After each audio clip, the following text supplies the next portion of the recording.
Parusang kamatayan, napapanahon na nga bang ibalik at ipataw sa mga korap ang pulso ng taong bayan at sagot ng Malacanang sa ulat ni Clazel Pardilla. Renta sa bahay, gastos sa kuryente, pagkain at mga gamot ng kanyang mga magulang na senior citizen. Lahat ng yan hinuhugot ni Rafael sa kanyang kita bilang delivery rider. Kaya sa tuwing bumabaha, gutom ang inaabot ng kanyang pamilya. Minsan hindi ka makabiyahe kasi nga sobrang baha yung mga daanan.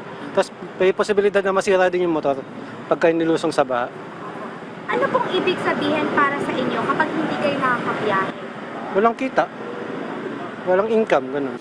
Nakakagalit, sabi ng negosyante na si Shirley, natigil operasyon ang karinderya sa tuwing nalulubog sa baha. Yung may-ari ng inupahan namin, nagagalit sa amin. Kasi nga hindi kami nakakabayad kasi yun nga. Dahil nga kulang-kulang yung kita namin. Tapos yun, kapag may baha-baha, sarado ilang araw. May anak po ba kayo? Meron. Ano pong epekto nun sa pag-aaral nila? Yun, hindi ka makakabayad ng tuition.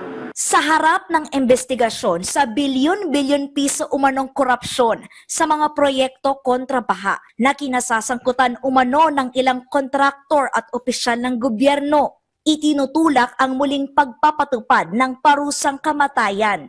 Si Senator Bato de la Rosa, isinusulong ang death penalty para sa kasong plunder o pandarambong. Ang pangungurap daw kasi hindi isang simpleng krimen, kung hindi pagiging gahaman kapalit ng pagdurusa ng nakararami.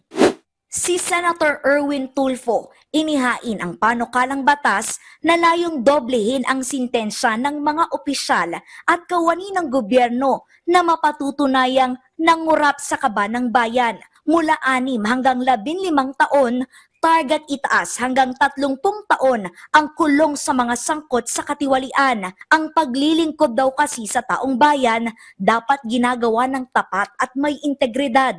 Ano kaya ang say ng ating mga kababayan? Kapag may nahatulan ng kamatayan, so hindi nagagayahin ng iba.